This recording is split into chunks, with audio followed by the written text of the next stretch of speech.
नमस्कार सर, मेरा नाम राजू है। आज के वीडियो में हम देखते हैं कि सबसे अच्छा जो मेरा म्यूचुअल फंड रहा इन्वेस्टमेंट और सबसे खराब म्यूचुअल फंड इन्वेस्टमेंट वो कौन कौन सा रहा, इसके बारे में बात करेंगे। उसके अलावा एक और चीज़ है कि 20 लाख रुपया म्यूचुअल फंड में मैं लगा के छोड़ दिया हूँ, तो उसका आगे क्या होगा। जिसे बोलते हैं ना, एक प्लॉट लिया है, एकदम मज़ेदार प्लॉट है, इधर से जो है IIT का बाउंड्री भी घिरा गया है, मेट्रो भी निकल रहा है और 4 लेन का हाईवे भी चल रहा है। अरे हमको क्या करना है, लेके छोड़ दिए। बेटा है, फिर बेटा का बेटा होगा, पोता होगा, छोड़ दिए उसके लिए। कोई क्वेश्चन पूछ दिया, बेचेंगे कब? अरे पगला गए क्या, बेचेंगे क्यों? ये तो दिन दूना रात चौगुना हो रहा है इस टाइप से। तो 20 लाख रुपए मैंने भी लगा के झोंक के कहीं छोड़ दिया है, इसके बारे में चर्चा करेंगे। सबसे पहले बात करते हैं कि सबसे अच्छा और सबसे खराब म्यूचुअल फंड मेरा कौन कौन सा रहा।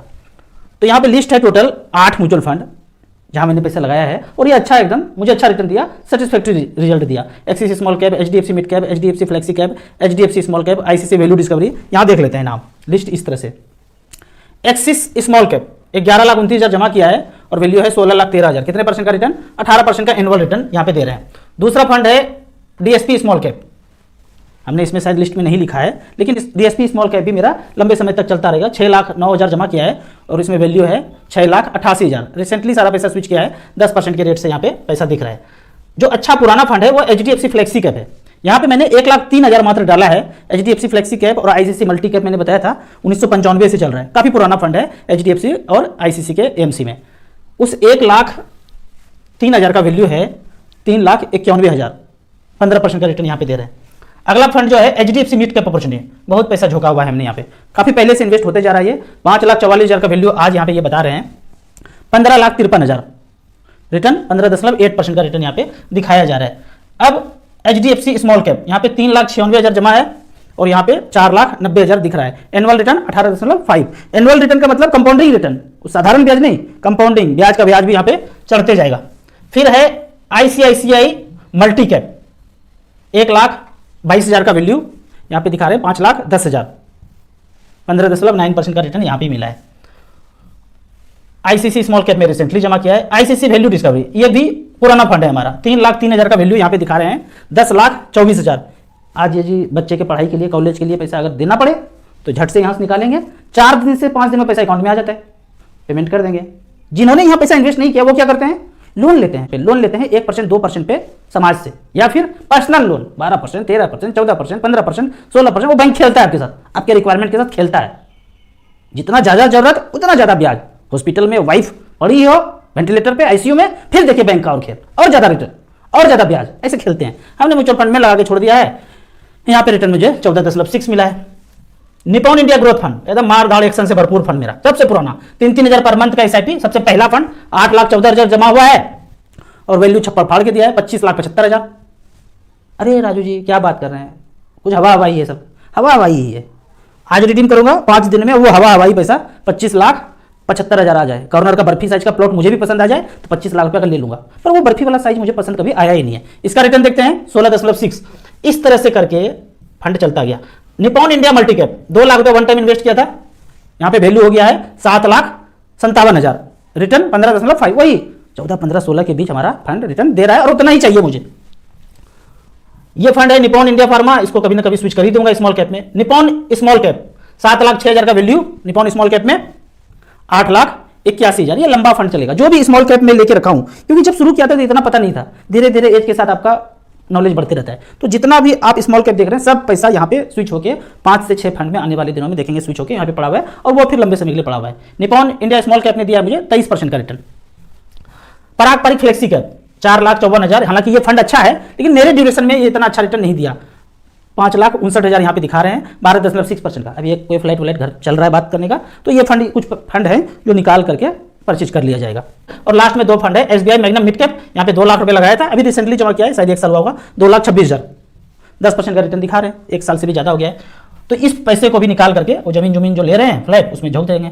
और SBI स्मॉल कैप लास्ट, इसमें SIP चल रहा था, बंद कर दिए हैं अभी, 70-71,000 रुपया जमा हुआ है और इसका वैल्यू 80,000 रुपया है, 9.2% का रिटर्न है। ये स्मॉल कैप भी मेरे पास पड़ा रहेगा। तो इस तरह से करके जो मेरा लाइफ टाइम हाई पैसा था 1,18,000 पे था, अभी 1,22,000 है, 2 लाख रुपया मैं निकाला भी था, तो 1,24,00,000 यहाँ पे लगभग पैसा बन गया और रिटर्न यहाँ पे देखेंगे 15.6% का रिटर्न मिला है। तो इस तरह से करके ये सारे मेरे अच्छे म्यूचुअल फंड चल रहे हैं। सबसे खराब फंड म्यूचुअल फंड जो रहा मेरी जिंदगी में, रिलायंस पावर सेक्टर फंड लिया था हमने, Reliance diversified power sector fund, अभी भी है निपॉन के नाम से, उस फंड में मैंने 4 लाख रुपये लगाया था, जो मार्केट क्रैश हुआ था 2008-9 में, तो गिर के 1,95,000 पे हो गया था। ये लॉस हुआ था मुझे उस समय, लेकिन मैं उस समय भी पैसे को निकाला नहीं था, उस पैसे को स्विच कर दिया था निपॉन ग्रोथ फंड में। तो ये जो पैसा देख रहे हैं आप, लगभग 25 लाख रुपए मेरे निपॉन ग्रोथ फंड में, तो कुछ पैसा स्विच होकर वहाँ भी आया था और वो अच्छा खासा रिटर्न हुआ, मतलब 1 साल में फिर से रिकवर किया। तो मुझे जो लॉस हुआ था वो रिकवर होकर वहाँ पे बराबर हो गया। तो सबसे खराब फंड मेरे लिए यहीं पे साबित हुआ। अब यहाँ पे जो देख रहे हैं 1,18,000 पे मेरा पोर्टफोलियो था और 6 महीना 8 महीना पहले देखे होंगे टीवी पे युद्ध चल रहा था, टीवी पे, ओरिजिनल में धरती पर नहीं, टीवी पे चल रहा था। तो उस तरह से डर से मार्केट यहाँ पे हुआ, पैसा भी गिरा, फिर धीरे धीरे करके बढ़ते बढ़ते यहाँ पे लगभग 1,24,00,000 पे आ गया। यहाँ से 5 साल के बाद आप देखेंगे ये पोर्टफोलियो 2.5 करोड़ का हो जाएगा अपने आप। इसमें मेरा SIP भी नहीं जा रहा है, अपने आप 2.5 करोड़ रुपया लगभग हो जाएगा। आप कहेंगे अरे भाग जाएगा, डूब जाएगा, हेरा जाएगा, क्या बात करते हैं, जितना बनाए पकड़िए भागिए। नहीं भागेगा। यहाँ पे देखते हैं, जो भागने डूबने का बात करते हैं ना, तो यहाँ पे कितने कंपनी में ये पैसा लगा हुआ है मेरा, 1,22,00,000 रुपया जो आज है, ये 401 है, मतलब उसके पहले 400 और स्क्रिप्ट है और कंपनी में पैसा लगा हुआ है। तो इस तरह से करके ये सारे जो है पैसा लगा हुआ है कंपनी में। यहाँ देखते हैं नंबर ऑफ कंपनी, जो पैसा मेरा 1,22,00,000 रुपया जो आज है, वो टोटल कंपनी है यहाँ पे 496 कंपनी। इसमें से कोई एक आप कहते हैं कि भाग गया, डूब गया, हेरा गया, डूब गया मान लेते हैं, एक कंपनी था, रात में ऐसा हुआ, बिजली कड़का और गैस सिलेंडर फूट गया, सब खत्म हो गया, ओम बुर बस हुआ, पूरा कंपनी खत्म। 10 जगह था, 10 जगह पे एक जैसा चीज हो गया, खत्म हो गया। तो मान लेते हैं कोई कंपनी चला गया, तो उसमें मेरा जो परसेंटेज है 0.0021% है, मतलब पैसा मेरा है, उसमें पैसा है 233 रुपया, यहाँ पे पैसा लिखा हुआ है, अमाउंट, करंट अमाउंट 233 रुपया मेरा डूब जाएगा। 1,22,00,000 में 233 रुपया वो जो कंपनी में है वो डूब जाएगा। ये 301 रुपया वाला में कुछ हो गया, एकदम ओम भूर भुवः स्वः, खत्म, वो उतना सा मेरा पैसा चला जाएगा। लेकिन आपका कहना है कि पूरा का पूरा भाग जाएगा, डूब जाएगा, हेरा जाएगा, उसके लिए 496 कंपनी को उसमें परमाणु बम गिरना पड़ेगा सब जगह पे, पूरे इंडिया पे। तब हम ना आप बचेंगे ना हम बचेंगे, तो म्यूचुअल फंड पोर्टफोलियो भी नहीं बचेगा। अब आगे बढ़ते हैं। आगे कहानी है कि 20 लाख रुपया का वो जो है ना बर्फी साइज का प्लॉट हम भी लेके रख दिए, तो बताइए उसका क्या हो जाएगा। तो यहाँ पे देख लेते हैं, वो 20 लाख रुपया हमने लगा के छोड़ दिया है। फंड देख लेते हैं कौन सा है, हमने जो मान के रखा है कि कौन से में 20 लाख रुपया बच्चों के नाम पे छूट गया है। वो फंड का नाम है HDFC मिड कैप अपॉर्चुनिटी और HDFC स्मॉल कैप। एक में 15.5 लाख, एक में 4,90,000, दोनों मिला के लगभग 20 लाख रुपया इस फंड को मैंने छोड़ दिया। कैसे छोड़ दिया, वही इधर से भी IIT निकल रहा है, उधर से मेट्रो निकल रहा है, उधर से 4 लाइन चल रहा है, मेरा बर्फी वाला साइज टुकड़ा यहाँ पे इन्वेस्टेड छूटा हुआ है। तो ये 20 लाख रुपया कितना हो सकता है, यहाँ पे देखते हैं। ये 20 लाख का वैल्यू देख लेते हैं। 20 लाख रुपया छोड़ दिया और छोड़ दिया 30 साल के लिए, कोई जरूरत नहीं है, बेटा पोता का होगा, होता है ऐसे ना, हम तो ऊपर चले जाते हैं, जमीन बिखरा पड़ा है यहाँ पे। हम भी ऐसे सोच के रखे हैं कि ये कंपनी में जो पैसा 400-500 कंपनी में इन्वेस्टेड है, ये 20 लाख रुपया हम भी 2 कंपनी में है, तो 70 140 कंपनी में इन्वेस्टेड होगा। वो 140 कंपनी में हमारा पैसा ये 20 लाख रुपया इन्वेस्टेड है और 30 लाख रुपया छोड़ दिया, अपने पोता पोती गिफ्ट कर देंगे, बच्चों को गिफ्ट कर देंगे और 15% का रिटर्न अगर दे तो उस पैसे का वैल्यू होगा 20 लाख का वन टाइम का। इकाई सिकड़ा, 1000, 10,000, लाख, 10 लाख, करोड़, 10 करोड़, 13 करोड़ 24 लाख। क्या क्या क्या, हाँ 13 करोड़ 24 लाख ही होता है। आपने कभी सोचा नहीं होगा वो जो बर्फी साइज का टुकड़ा 20 लाख का लिया है वो 13 करोड़ में ट्रांसफर हो जाएगा क्या मरते समय, लास्ट समय में। लो 4 को बच्चा है, इसको भी, इसको सबको गिफ्ट कर दिए, ऐसे सोचा नहीं होगा। हाँ ये जरूर आप सोच सकते हैं कि वो जो 1 कट्ठा बर्फी साइज का टुकड़ा लिया है उसमें 4 दीवार बीच में जरूर पड़ेगा, तो पक्का पड़ना है। सबका घर बीच बीच में दीवार होकर गली बन गया है। यहाँ पे गली बनने का सवाल नहीं है। इतना पैसा हो गया, 4 में डिवाइड कर दीजिए, 10 करोड़ हुआ, 2.5 करोड़ रुपया 4 में बांट दीजिए। तो ये फ्लेक्सिबिलिटी है। आप कहेंगे कैसे हो गया ये, तो आराम से तो StarSIP.in पे दिया है। 20 लाख झोंका, इंटरेस्ट कितना बना और साल दर साल कैसे पैसा बढ़ते गया, 20 लाख का वैल्यू कैसे धीरे धीरे बढ़ते गया, और ये लास्ट में दिया हुआ है कि भाई ऐसे करके 13 करोड़ 24 लाख हो गया। मैथमेटिक्स है। अब आगे बढ़ते हैं। यहाँ पे क्वेश्चन पूछा गया है कि HDFC डिफेंस फंड कैसा है। कमेंट में क्वेश्चन पूछा गया है कि HDFC डिफेंस फंड में 2 लाख रुपया लमसम इन्वेस्ट किया, बताइए ये कैसा है। मुझे एक चीज बताइए, ऐसा क्या यूनिक हुआ होगा फंड मैनेजर के खोपड़ी में कि HDFC डिफेंस फंड ने लॉन्च कर दिया। मान लीजिए कोई स्टॉक है जो पता चल गया, तो क्या वो HDFC स्मॉल कैप में खरीद के अभी नहीं रख लेंगे, या इंतजार करेंगे कि 1 महीना के बाद HDFC डिफेंस फंड लॉन्च कर रहे हैं उस समय वो स्टॉक खरीदेंगे। अभी HDFC स्मॉल कैप जो चल रहा है उसमें हम उस कंपनी को नहीं रखेंगे, इतना इंतजार करेंगे फंड मैनेजर। अगर ये फंड मैनेजर इंतजार करेंगे HDFC बोलेगा, तो पता चला ICC एक्सिस रिलायंस वाला जो है वो स्टॉक खरीद लिया और वो फिर से लाइफ टाइम हाई पे स्टॉक प्राइस चल गया, 10 गुना पहले से बढ़ गया। तो कोई इंतजार नहीं करते भाई। अगर कोई अच्छा चीज होगा फंड मैनेजर के खोपड़ी में तो ऑलरेडी वो किसी न किसी फंड में खरीद के रखे होंगे, या फिर ऐसा आपको लगता है। यहाँ पे देखते हैं HDFC स्मॉल कैप का बात कर लेते हैं। ये फंड है HDFC स्मॉल कैप, ये HDFC स्मॉल कैप का पोर्टफोलियो है, ठीक है। अब इसमें इतने कंपनी में पैसा आपका इन्वेस्टेड है HDFC स्मॉल कैप में। कितना टोटल?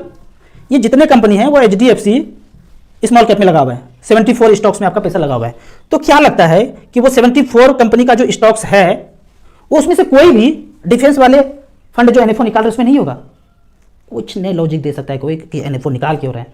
बार बार सेबी और एमफी ने बोला है कि इस तरह का NFO मत निकालिए, मत निकालिए, मत निकालिए, एडवाइजरी जारी करते हैं, पर एडवाइजरी मानते नहीं है। तब सेबी को कड़ा कदम उठाना पड़ता है। तो कड़ा कदम उठ चुका है, एक्सपेंस रेशियो इतना कम कर दिया एमसी का कि मजाल क्या है कोई अब NFO निकाल के दिखा दे। तो बेहतर है कि आप HDFC स्मॉल कैप में, HDFC मिड कैप अपॉर्चुनिटी में 1-1 लाख रुपये लगा के देख लीजिए। वो चालबाजी समझना बड़ा मुश्किल है, एमसी फंड मैनेजर का चालबाजी, पैसा ज़्यादा कमाना है, हर कंपनी का यही खेल है। तो आपको थोड़ा सा बुद्धि लगाना है, समझना है कि भाई क्यों हम एग्जिस्टिंग फंड में ही क्यों ना लगाएं। तो इस तरह से करके आप वहाँ से बचिए और HDFC स्मॉल कैप में लगा दीजिए। आप कहेंगे मैंने लगा दिया है तो 1 साल वेट कर लीजिए, ऐसे भी एग्जिट लोड खत्म होने वाला है, स्विच कर दीजिएगा बाद में HDFC small cap, HDFC mid cap में बेहतरीन फंड चल रहा है पहले से, क्यों हम कहीं नए में जाएं। अगला क्वेश्चन पूछा गया है कमेंट सेक्शन में, क्या अपनी इन्वेस्टमेंट को एसेट प्लस पे देख सकते हैं? बिल्कुल देख सकते हैं। एक बार आप पोर्टफोलियो एक्टिवेट करके, अकाउंट एक्टिवेट करके अपना पोर्टफोलियो ट्रैकर में जाके उसको कैश स्टेटमेंट अपलोड करके सारा देख सकते हैं। उसके बाद एज पर गोल आप मुझसे बात करेंगे फोन पे। आपका सिलेक्शन सबसे पहले जरूरी है कि ऐसा तो नहीं डेट फंड, बैलेंस फंड और लिक्विड फंड में पड़ा हुआ है और आपके पास टाइम तो 15-20 साल है। तो सबसे पहले सिलेक्शन है, उसके बाद रिक्वायरमेंट है। आपको 5 साल के बाद बच्चे का शादी है तो उस हिसाब से पैसा ब्लू चिप में है या मल्टी कैप में है, स्मॉल कैप में तब नहीं होना चाहिए। वो रिक्वायरमेंट देखेंगे। नील लाइफ टाइम चार्ज है, तो जो थोड़ा सा चेंज होगा, स्विच होगा या कंटिन्यू करना है वो मैं बता दूंगा मार्क करके कि यहाँ से ये पैसा इस काम के लिए, यहाँ से ये पैसा इस काम के लिए, कोई चार्ज नहीं इसके लिए। आप सिंक कीजिए, उसके बाद हमसे बात कीजिए। तीसरा क्वेश्चन है, नए रूल के हिसाब से एक्सपेंस रेशियो का जो नया रूल आया है, लगभग एक्सपेंस जो है आधा हो गया है। पहले जो लगभग 2% था, समझ लीजिए कि लगभग 1% होने जाएगा लगभग 1 जून से। तो नए रूल के हिसाब से पुराना SIP में भी एक्सपेंस रेशियो कम होगा। जब सेबी का तलवार चलता है ना तो करेंटली चलता है, मानते नहीं है एमसी, मानने के लिए, बाध्य करने के लिए तलवार ऐसा चलता है, सब नए पुराने सब पे एक जैसा चलता है, सब जगह डिस्ट्रक्शन होगा लेकिन इन्वेस्टर को फायदा होगा। डिस्ट्रीब्यूटर भी जाएंगे, एमसी वाले भी जाएंगे, सब जाएंगे, प्रॉफिट कम होगा, लेकिन इन्वेस्टर का जितना प्रॉफिट उसका कम होगा उतना प्रॉफिट इन्वेस्टर का ज्यादा होगा। तो चिंता मत कीजिए, पुराने हैं पहले से, मुझे भी फायदा होगा, मेरा भी तो 1 करोड़ 22 लाख रुपए रखा हुआ है, मुझे भी तो उसमें इजाफा होगा अगर एक्सपेंस रेशियो कम होगा। तो ये सबके लिए बल्ले बल्ले है। जो एडवाइजर, जो एमसी ज्यादा पैसा कमाना चाहते हैं 5 साल के बाद फिर वहीं आ जाएंगे, फिर से इतना पैसा आएगा कि आज जो प्रॉफिट कम हुआ है कि 5 साल के बाद फिर से लाइफ टाइम हाई हो जाएगा। तो जो लोग डिप्रेशन में हैं कि भाई ये कम हो गया, इतना ज़्यादा होगा, चिंता मत कीजिए, लगे रहिए, काम करते रहिए, मेहनत करते रहिए, वो फिर से लाइफ टाइम हाई हो जाएगा। इन्वेस्टर का फायदा है तो सबका फायदा होगा। आपको इसी तरह म्यूचुअल फंड के बारे में और कुछ जानना है, इन्वेस्टमेंट के बारे में जानना है तो इस नंबर पे मुझे व्हाट्सअप कर सकते हैं। आपको मचमच फंड परचेज करना है, पहली बार परचेज करना है तो दिए हुए ऐप में रजिस्ट्रेशन कर सकते हैं। अगर मचमच फंड में आपको पहली बार इन्वेस्ट करना है तो दिए हुए ऐप में रजिस्ट्रेशन कर सकते हैं। यहाँ पे अगर एसेट प्लस का बात करूं, यहाँ पे 2 ऐप है। सबसे बेहतरीन ऐप इन्वेस्टर के लिए इंडिया में देखा जाए तो एसेट प्लस का ऐप है। 2 ऐप है, एक इन्वेस्टर के लिए, एक डिस्ट्रीब्यूटर के लिए। अगर आप ARN नंबर है, म्यूचुअल फंड का एग्जाम पास किए हुए हैं तो यहाँ पे इम्पैनल करके लिंक दिया हुआ है। अपने बिजनेस को 10 टाइम्स, जैसे मेरा बिजनेस म्यूचुअल फंड का 10 टाइम्स बढ़ गया ऑनलाइन, इसके वजह से, एसेट प्लस की वजह से आप अपने बिजनेस को भी 10 टाइम्स कर सकते हैं।